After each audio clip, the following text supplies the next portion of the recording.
Hola, Laureano. Hola, muchachos, ahí escuchaba las cosas que están diciendo. O sea, 15 minutos y me excedo 5, ¿no?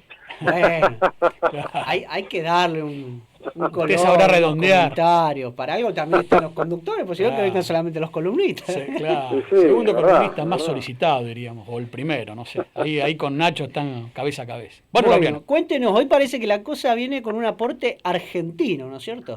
Sí. Quiero decir primeramente que es la primera vez, y no la única, por supuesto, que acá en este hermoso programa voy a hablar de un cómic argentino, y voy a explicarles por qué.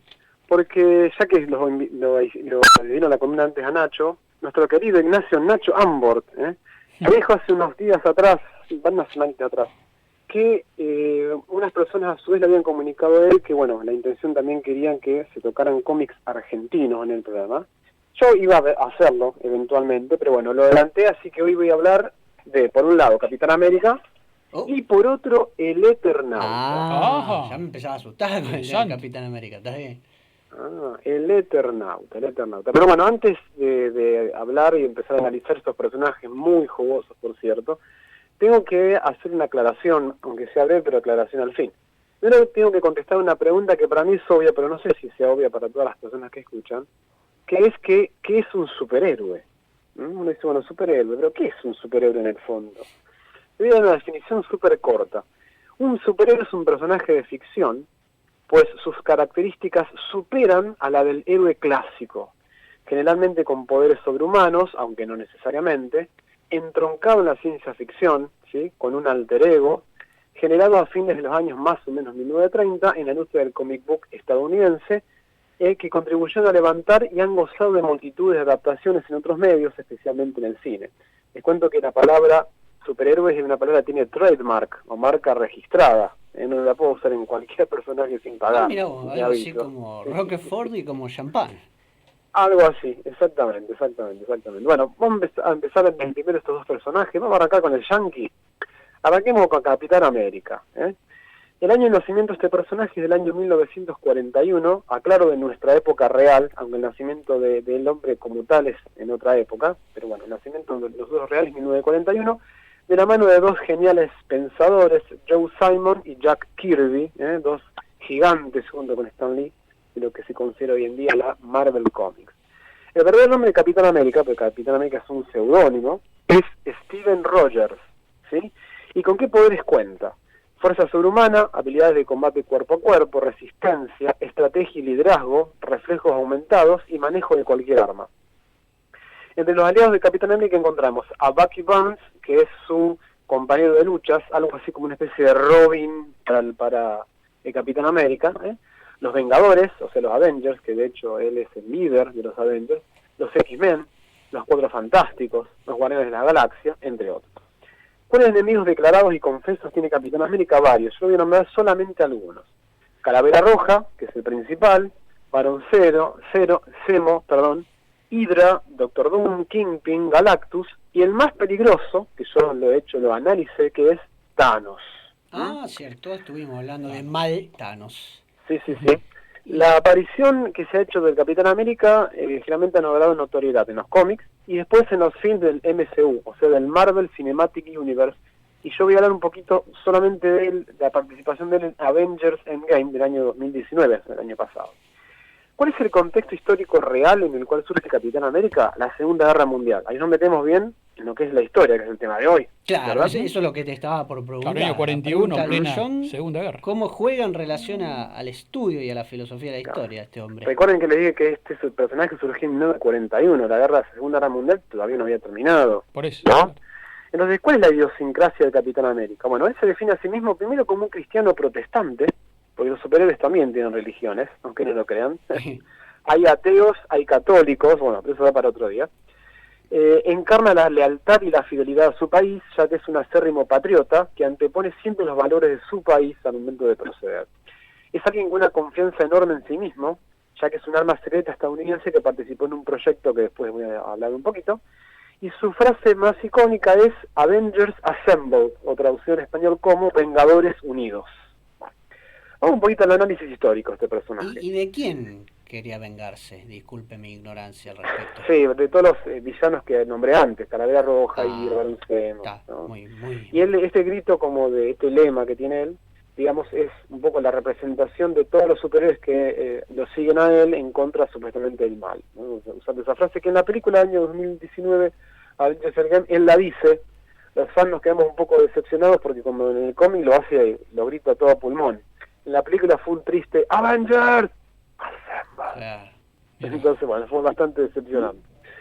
Bueno, en el análisis, Steve Rogers se destacó por ser un folleto pro ejército en la Segunda Guerra Mundial. En su historia personal estaba el hecho de querer pertenecer al cuerpo de Marines que iba a luchar contra las fuerzas del eje y que por inconvenientes físicos de Steve Rogers fue rechazado, dejándolo esto un profundo resentimiento y una sensación de angustia que lo llevaría a anotarse como voluntario para un proyecto secreto estadounidense llamado el Proyecto Supersoldado.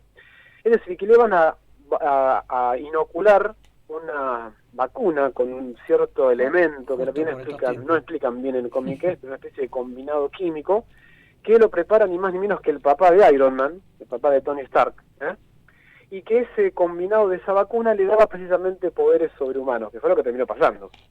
Ustedes relacionen por qué Capitán América tiene tanto conocimiento mundial hoy en día y en el contexto en el cual estamos. Vacunas que salvan, clavando.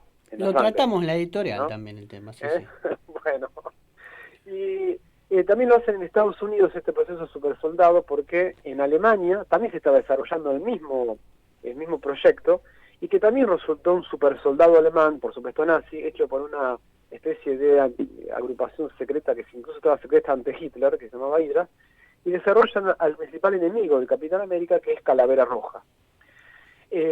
Capitán América es en definitiva un estereotipo del estadounidense temerario y exitoso, intachable e incorruptible, capaz de vencer a mano limpia ni más ni menos que a Hulk, y lo ha logrado vencer a golpes, y levantar ni más ni menos que el famoso martillo del superhéroe Thor, que se llama Mjolnir, que decía la profecía de Asgard, que es el planeta donde vive Thor, que solamente alguien digno podía levantarlo. Eso también se ve en la película el año pasado.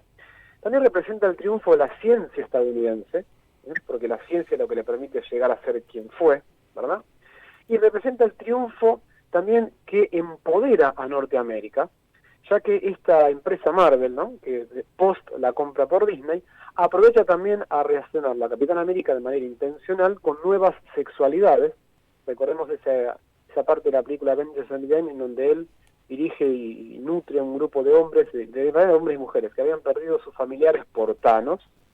En una secuencia aparece el director Joe Russo, actuando como homosexual, por haber perdido su pareja, ¿verdad? Bueno, entonces ahí se ve que lo consuela Capitán América.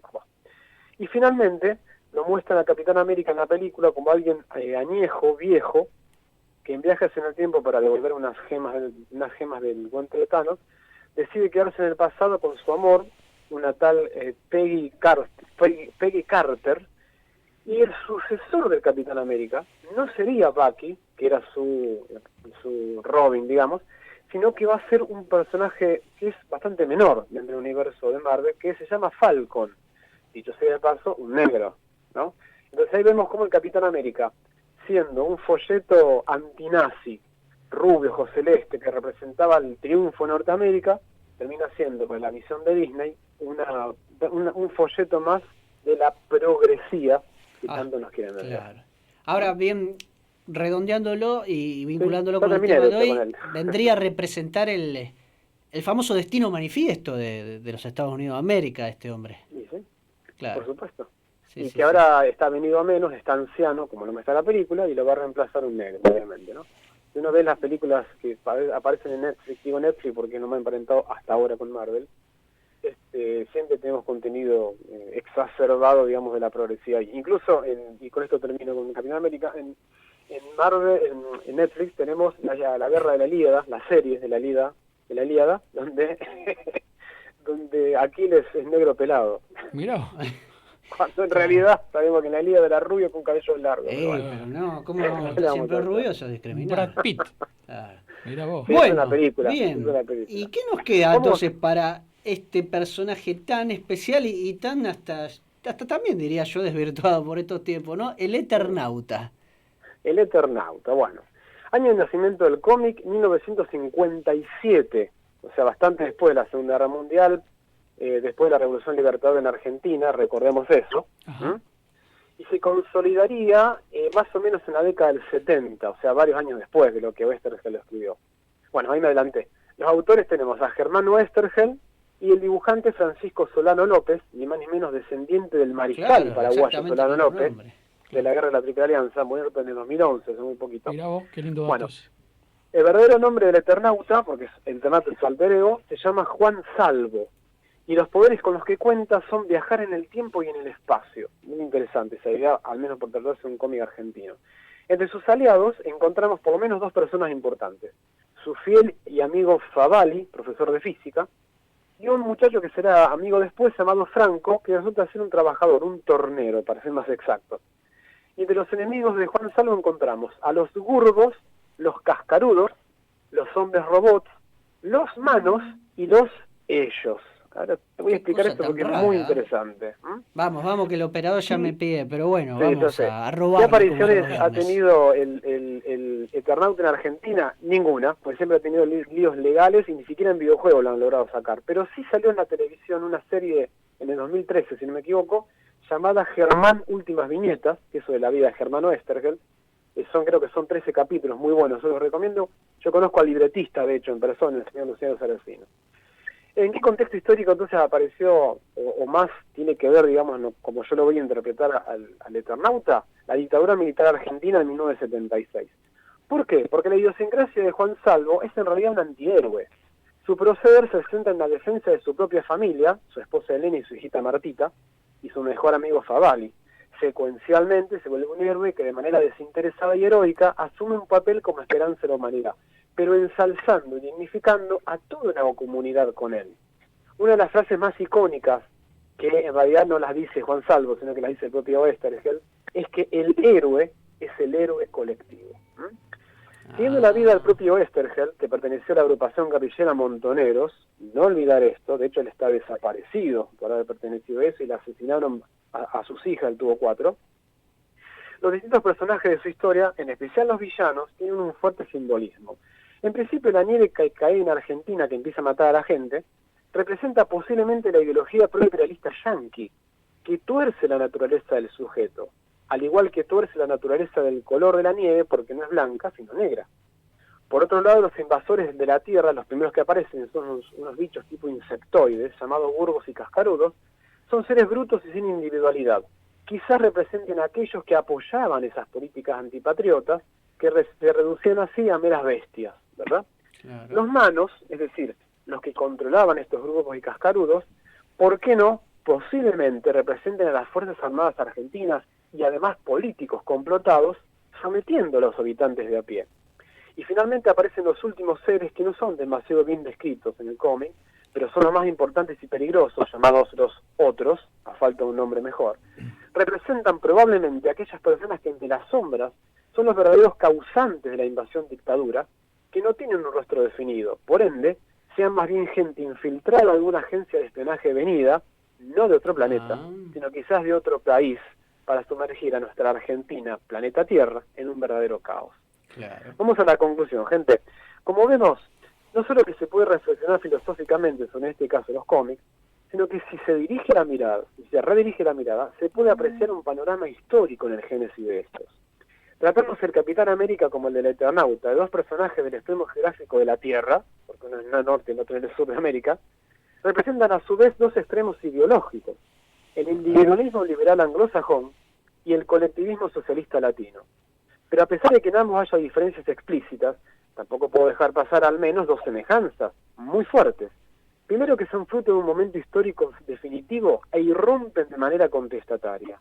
Y en segundo y último lugar, que no hay cabida para Dios en ambos mundos, sino un intrincado universo de amenaza y violencia dignas del pensamiento filosófico más acérrimo. Qué bárbaro. Qué buena columna, Laureano. Muchas gracias. Muchas gracias por tu aporte. Acá justamente me manda el Mago Cordera, que como decía un buen oyente, la tapa de un libro, Los superhéroes y la filosofía. Yo no sé sí, si lo has tengo. leído y si no... Yo lo tengo, sí, lo tengo. Ah, perfecto. Así que son dos hermanos, los hermanos Murray son los que lo analizan. Han escrito muchos libros, han escrito, por ejemplo, ¿no? Breaking Bad y la filosofía, Lost y la filosofía, El Hobbit y la filosofía, El Señor de los Anillos y la filosofía, Star Wars y la filosofía, y los superhéroes. O sea que es el autor favorito de Laureano. Se ve que sí. Muy bien, muy bien. En fin, la verdad que muy interesante, me encantó al final ese, los famosos dos extremos. Claro. Bueno, dentro de lo cual nuestra concepción cristiana trata de superarlos. Y eso precisamente es lo que vamos a hablar el viernes que viene con el padre Rabasi. Espectacular. Qué grande, padre Rabasi. Yo tengo un libro de él, autografiado por él también. Mira. Muy bien, Laureano. Bueno, muchísimas gracias. Será hasta el viernes que viene. A ustedes, muchachos. Un gran abrazo. Buen fin de semana largo, ¿eh? Y te manda saludos el operador que siempre anda corriente. Bueno. Hasta luego, chao, chao.